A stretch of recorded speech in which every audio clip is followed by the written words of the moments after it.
Well, it's an absolute pleasure to meet you, Kate. We see you in Divergent in a slightly different way from that we've seen you before. You know, it's action, you're a baddie. Did you enjoy playing a baddie, and how did you get into the wicked mode? I don't know how I got into the wicked mode. I think I was maybe helped by the fact that the character of Janine that I play in Divergent, she's very, very well constructed in the book.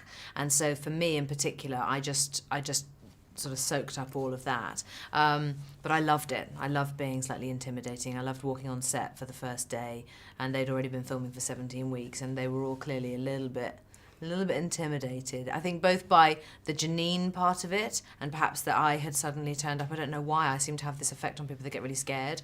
And so I just thought, oh, I'll let them be scared. I'm just going to let them be scared. So I let them be scared for a few days. And then, of course, they realised that I was the biggest softie out of the lot of them. And yeah, they were all crying on my shoulder by week 3. So you didn't give them an inkling that you're actually not a nasty person?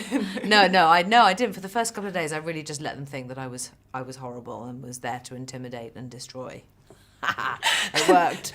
You were 5 months pregnant while filming. How was that? It was, you know, at the end of the day, it was probably just quite funny, really. You know, endless undergarments trying to sort of smooth everything down, and you know, it's difficult trying to hide a pregnancy when the last thing in the world that you want to be doing is hiding it. And so no, we just had to keep tweaking costumes, letting them out a little more and a little more. But apart from the swollen ankles, it was fine. I couldn't do as many stunts as I'd wanted to do. We did have a little bit of reshooting, which actually only happened about 6 weeks ago. So having just had the baby, I did find myself back on set, and I was actually able to do a little bit of the stunty stuff, which I always love. So that was great. Now the film, of course, is about making that choice, that moment in your life when you decide whether to go with the way you were raised or sort of follow your internal compass.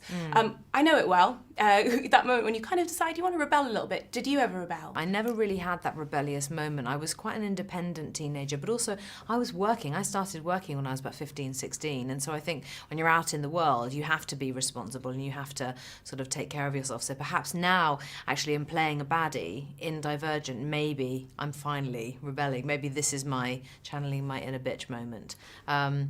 But I do think that one of the things about the film that for me was so strong when I first read the script is exactly what you say, is that, you know, you do reach a point in your life where, you know, you have to choose, really, make that choice. Who are you going to be? What kind of person do you want to be for the rest of your life? And actually being true to yourself, you know, these are big questions. And I think the fact that the film does pose those big questions, it really does, I think, make you think.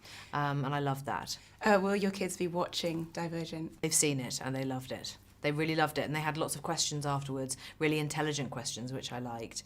But it's very much a film, I think, for that age range, or they're the sort of the younger end of that age range. But it's got a bit of everything for everybody, just because, you know, there aren't just these young teenage actors in it as well. It's got lots of really old cronies like myself. You're not an old crony. Just finally, are there any of your films that they won't be watching for whatever reason? Oh, most of them. Oh, they can't see most of my films. I mean, no. Why is that? I've for half the films I've made, I've ended up having to take my clothes off, so that would be the first reason. But secondly, they're just much more, I don't know, they're just much more sort of adult-oriented dramas, I suppose. I haven't really done any kids films as such. So this is a bit of a first, really, as far as they're concerned, because it is something that they can go and see.